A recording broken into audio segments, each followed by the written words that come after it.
You're watching to my book, and in this episode, I'm going to talk about Detached application developer. So, I've studied informatics in software university in software technology university, and I've scratched a little bit of backend, desktop, mobile devices development from feature-rich phones to Android, iOS, and the browser. I have several projects with different in different directions with different types of technologies, and I have done several projects for clients.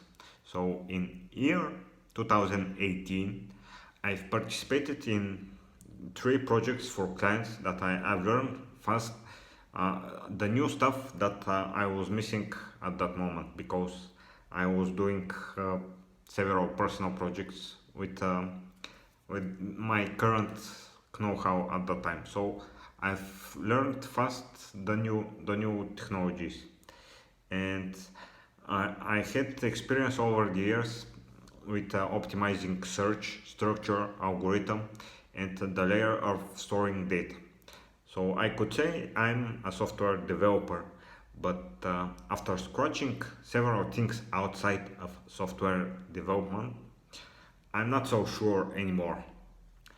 I haven't considered myself evangelist or technology deep dive of type of technologies.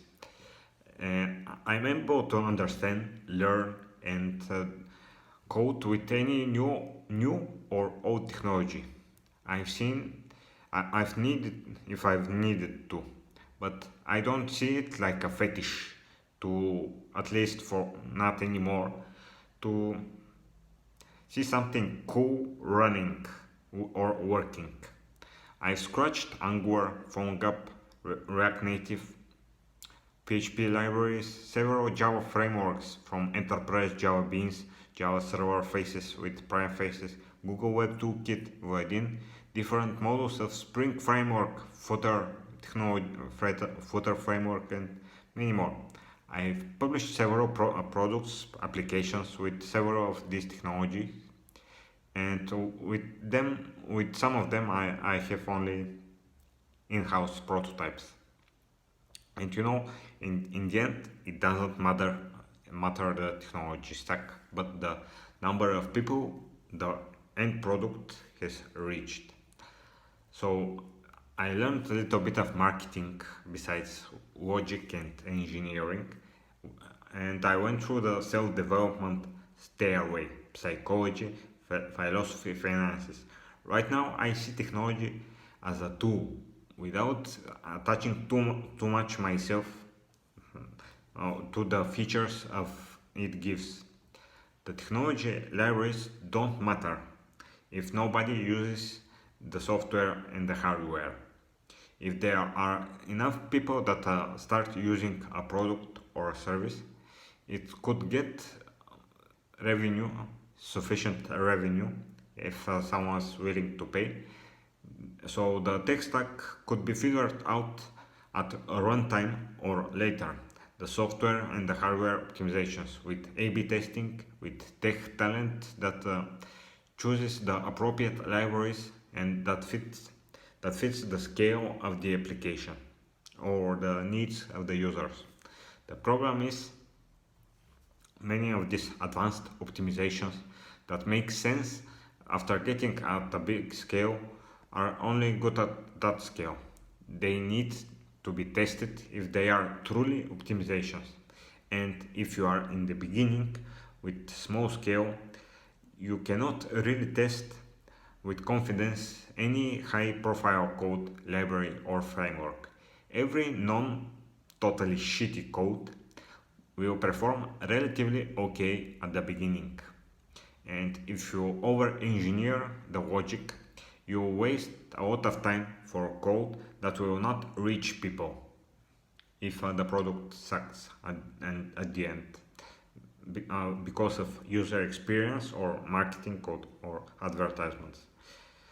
And you, a developer like me, if you are a developer coding something and attaching too much yourself to the code, you will have waste your life because of empty, ignorant, selfish beliefs, because of investing funding of or economics if you are a startup or something else, or some other reason for diving into cool technology that it is a fetish for you.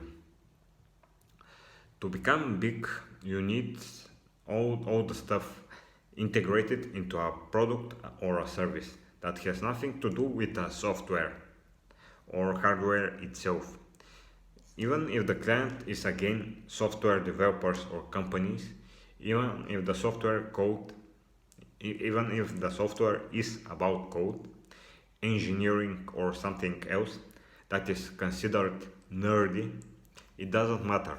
It is marketing, advertising, branding, psychology, public speaking, picking the right words and voice intonation, the right platform where to promote your product or service, knowing the numbers correctly, accounting how much clients, users you need to be net positive, and picking the right timing of the product or the service.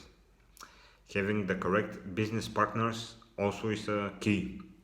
That a business partner that is filling your gaps, your missing skills, or that has connections to connect with the right other types of people.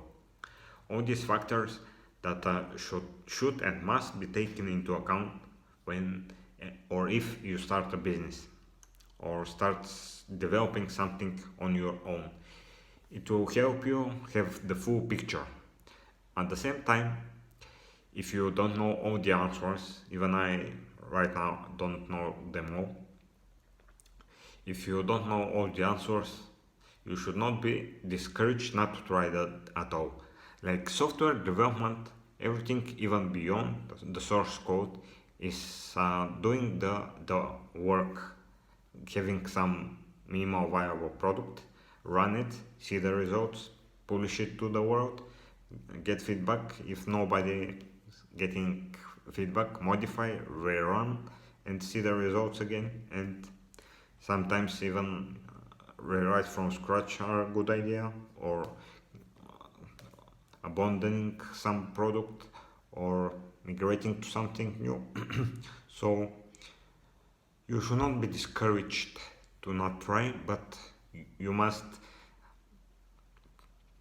approach everything else with the same mindset of try, rerun, and